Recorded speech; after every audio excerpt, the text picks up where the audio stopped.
देखो, हंसी मजाक करनी है तो वो कपिल शर्मा शो पे भी जा सकते हैं या कई कॉमेडी शो पे जा सकते हैं और बात कर सकते हैं। वैसे तो उन्होंने चुनाव भी वैसे ही कॉमेडी जैसे चला है। मुझे ज्यादा बोलने के लिए आप इस पे ना लाइए, उन्होंने किसकी मदद की, कैसे मदद की, तो सबको जाहिर है। ये देश सत्यमेव जयते पे चलता है, सत्तामेव जयते पे नहीं।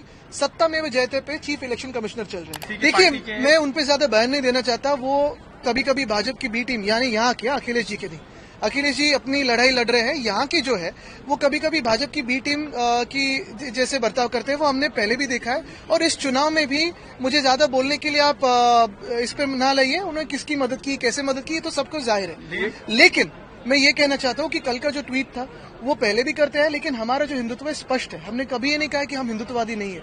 हमारा हिंदुत्व घर में चूल्हा जलाने वाला हिंदुत्व है, हाथ को काम देने वाला हिंदुत्व है, हृदय में राम और हाथ को काम, ये करने वाला हिंदुत्व। और हम स्पष्ट है, हमारा हिंदुत्व सबको साथ में लेके चलने वाला है। यानी कहा था भाजपा ने सबका साथ सबका विकास, लेकिन हम सबका साथ सबका विकास असल में करते हैं, कहते हैं और करते भी आए हैं। हमें महाविकास आघाड़ी में ये जो ए टीम्स बी टीम्स है वो ना सिखाया। महाराष्ट्र ने देखा है कि हिंदू हो, मुस्लिम हो, सिख हो, ईसाई हो, पारसी हो, बुद्धिस्ट हो, सारे लोगों को साथ में लेके आगे जाने का काम उद्धव बाला साहब ठाकरे इस व्यक्ति ने किया है और हम आगे भी करते रहेंगे। और यही हमारा हिंदुत्व स्पष्ट है, हृदय में राम, हाथ को काम। ममता बनर्जी जी ने कहा है कि इंडिया गठबंधन का वो लीड करने के लिए इच्छुक है। आपको भी क्या लगता है, क्योंकि बाकी और पार्टियां समर्थन कर रही है इंडिया गठबंधन ये हमारे देश के संविधान के लिए लड़ रहा है, हमारे लोकतंत्र के लिए लड़ रहा है। दिल्ली में अगर आप देखिए, लोकसभा में हो या हर एक राज्य में हो, हमारा जो गठबंधन है हमारे संविधान और हमारे जनता की आवाज के लिए लड़ रहा है।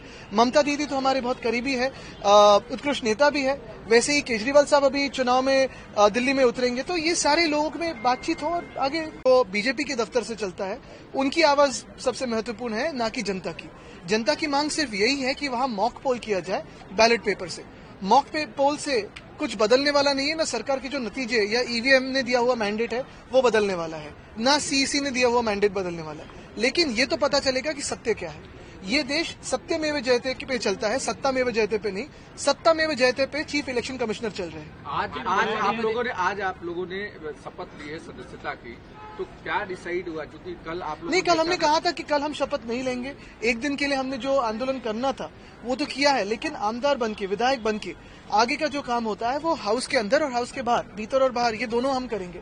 एक ही बात है इसमें कि हमारा आंदोलन तो जारी रहेगा, क्योंकि ये आंदोलन ये कोई एक दो दिन का नहीं है, ये एक लंबा चलने वाला आंदोलन है। क्योंकि ये सारी जनता जो है, देश की जनता आज पूछ रही है कि अगर कोई भी जीत रहा हो या हार रहा हो, उसमें सत्य क्या है। और हम तो जीते हुए उम्मीदवार हैं, हम तो विधायक बन चुके हैं, तो भी हम पूछ रहे हैं कि हमें बैलेट पेपर पे वोटिंग क्यों नहीं अधिकार मिल रहा है। वीवीपैट का जो हमारे जो कई उम्मीदवारों ने मांगा था रिकाउंट, वो क्यों नहीं दिया गया। तो ये बातें तो लोगों की नजर में है। और कल भी आपने देखा होगा, कल जितना महत्व आपने भी दिया है हमें, क्योंकि हमारी जो आंदोलन की भूमिका थी वो उचित थी। आपके एक विधायक सुनील राउत, उन्होंने बड़ा स्टेप लिया। उनका कहना है कि मैं इस्तीफा देने के लिए तैयार हूं, लेकिन मेरे टोली में भी बैलेट पेपर होना चाहिए। ये मुझे लगता है सभी लोगों की भावना है कि अगर बैलेट पेपर पे हो तो चुनाव हो सकते हैं, लेकिन हमें पता है कि ये इलेक्शन कमीशन जो भाजपा के दफ्तर से चलता है वो होगा नहीं। जो काफी सारे प्रश्न उठाए गए हैं, आखिरी घंटे में जितना वोटिंग हुआ, कितने प्रतिशत वो रिवीजन हुई, ये सारे जो जवाब हम मांग रहे हैं, उत्तर मांग रहे हैं, वो तो दे इलेक्शन कमीशन, जनता में आके दे, ना कि सिर्फ निंदा करे। देखो, हंसी मजाक करनी है तो वो कपिल शर्मा शो पे भी जा सकते हैं या कई कॉमेडी शो पे जा सकते हैं और बात कर सकते हैं। वैसे तो उन्होंने चुनाव भी वैसे ही कॉमेडी जैसे चला है। इतनी % की रिवीजन, कितने प्रतिशत की रिवीजन हुई 2 दिनों में? कभी आपने इलेक्शन कमीशन के इतिहास में या सारे जो चुनाव हो इस देश में, उसके इतिहास में देखा है कि इतनी रिवीजन होती है कभी 2 दिनों में?